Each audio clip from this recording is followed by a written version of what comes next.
right, we're going to bust up some of the biggest health myths, aren't we? We are. Joining us live is naturopathic Dr. Bryce Wylde to clear up a few things. So welcome, Bryce, Thank you so much, to Tom. 5. And you know what I like about this segment? Because everybody develops good habits because we want good habits. Absolutely. But what happens is some of them aren't so good after all, right? That's absolutely true. And you know, your health is an investment, not an expense. We like to tout that message a lot in natural medicine. But you know, Canadians at large are spending millions of dollars, perhaps not necessarily justified, on good health, health care, as well as supplements and foods. Right. So, and I'm looking at this stuff and I'm thinking, geez, I thought this was all pretty healthy. So looks walk good. me through it. Looks good. Well, you know, to start, organics, and that's a huge buzz term of the day. It has been for the last decade, really. Well, I'll tell you something, the good news story, the Environmental Working Group, subsidiary of the Environmental Protection Agencies, made this a lot easier for us. They've put out a list to discern whether or not we should be spending our hard-earned dollars on organics or not. And there's something they've created called the Dirty Dozen. They've taken all the hard work out for us.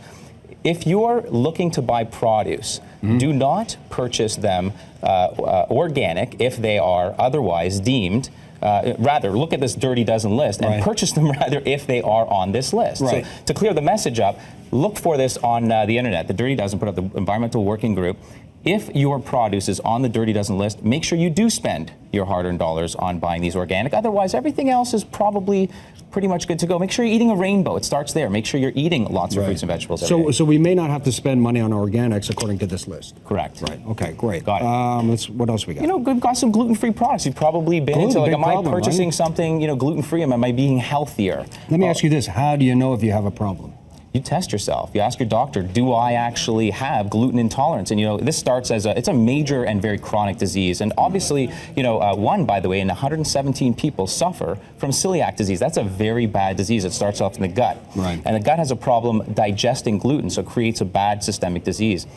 You can test yourself. You can buy this at a local pharmacy, something called a BioCard. And so you can just do this yourself? Yeah, it's a blood prick test. There's a better test, and it's looking and talking to your family doctor, looking to good advice. But this is a start. But it's a good start. Right. It's a blood prick test at home to discern whether or not you need gluten-free products. And let me just show you something. Like, this is a gluten-free cracker. But there's nothing healthier about this unless you need gluten-free.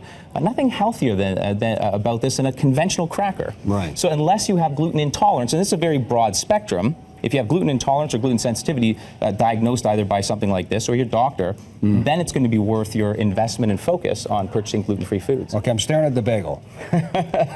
Well, carb-free, everything's kind of gone carb-free. We have to be very careful about carbs these days, and that's true, but you can't survive without carbs. What we want to do is... your energy, right? Yeah, that's right. We want to ditch the refined carbohydrates. This is all white. It's blanched, you know, bleached flour. It's true. Stay away from that stuff. But don't take complex carbs out of your diet. You need them, and you need them in about 40% of your diet. And where do we get those from? Grains. So, you know, thinking if you're especially gluten intolerant, you want to think about barley, rye, oats, wheat, and spelt being those that you want to avoid. But think about kasha, quinoa, you know, bulgur. Quinoa, it's great, very protein-high foods. Absolutely. And you know, last off here, fish oil. Everyone's kind of taking it. Especially in the winter time. Well, you know, and with vitamin D, you know, something we're all lacking as Canadians is both vitamin D and fish oil. We should be taking more of it. But it's become a little bit faddish. What is the issue is that we need much more of it than we've been taking. So studies have shown, you know, 1-2 grams a day is probably worthy. Now we're learning that actually 5 to 10 grams a day is where we should be to reduce heart disease. By the way, if your red blood cells, there's a simple test you get with your family doctor as well, show higher than 8% in your blood of fish oil circulating your system, you run a 90% reduced risk of heart disease. Really? Overt heart attack. All right, so drink up the fish oil.